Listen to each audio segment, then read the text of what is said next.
3 years ago, I was one of the first people in the world to review this, the Tangem wallet. Back then, there were no big YouTubers talking about it, and my first honest thoughts when I saw this card-looking thing was that it was cheap, probably unsecure, and I thought to myself, how bad could this be? So I ended up making the review.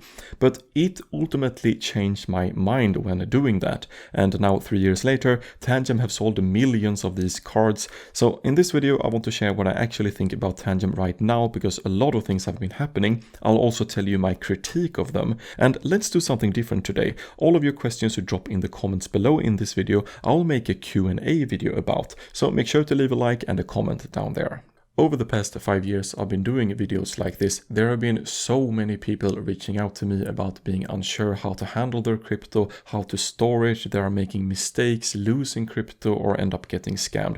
So when I first got my hands on the Tangem wallet and realized how easy it is to use, it resembles like any kind of smartphone app that everyday people use, and every action we need to do, we just tap it against the phone like this and we can do anything, which is a lot easier to use than anything else out there. But most people, including myself back then, would then also ask, but this wallet is on a phone, how can that be safe? And the answer, based on actual data, is that this ends up being much safer compared to traditional seed phrase wallets. I made an entire video about this where it ended up being like 80 to 90% of how regular people end up losing their crypto is due to user error tied to seed phrases. The Tangem app here is on your phone, is just an user interface. It does not hold your crypto, it does not have the keys to your crypto. All of that critical info is directly encrypted and stored inside your physical cards when you set it up. And this is called the seedless backup approach. And that ultimately makes people avoid all of these mistakes that lead to people losing their crypto. So I'm sorry to say, but the data is heavily showing that most people are much safer using a wallet where they have less knowledge about their own private key. Sure, there are a lot of experienced users out there that know how to use these traditional wallets, but when I make these kinds of videos, I of course sometimes want to show the ways most people can stay safe with their crypto. And honestly here, it's quite a big difference.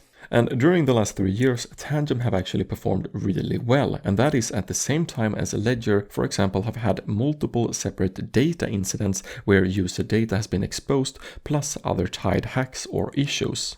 But one fair criticism people talk about when talking about the Tangem wallet is that of blind signing, that the transaction details are shown on the mobile instead of on a separate offline device, enabling the risk of a thief somehow swapping out and showing you false details when you're about to make a transaction. The data here again does however show that this have never happened. Tangem have special security features in place specifically against this, and it's obviously working so far since it's never happened across all of these millions of cards out there. So for me, as someone who reviews wallets for people on the internet, it's really difficult for me to point towards the corner where most of the losses occur, the hacks, the multiple data breaches, and to not point towards this corner where there is basically none of that happening over the past 3 years. Of course, that does not mean nothing in the future can happen, but I'm just basing this on the current data we have and what has happened so far. Now, since I first reviewed Tangem, there have been more wallets like this with similar attributes popping out with card format, seedless backup, cheap prices, and wide coin support.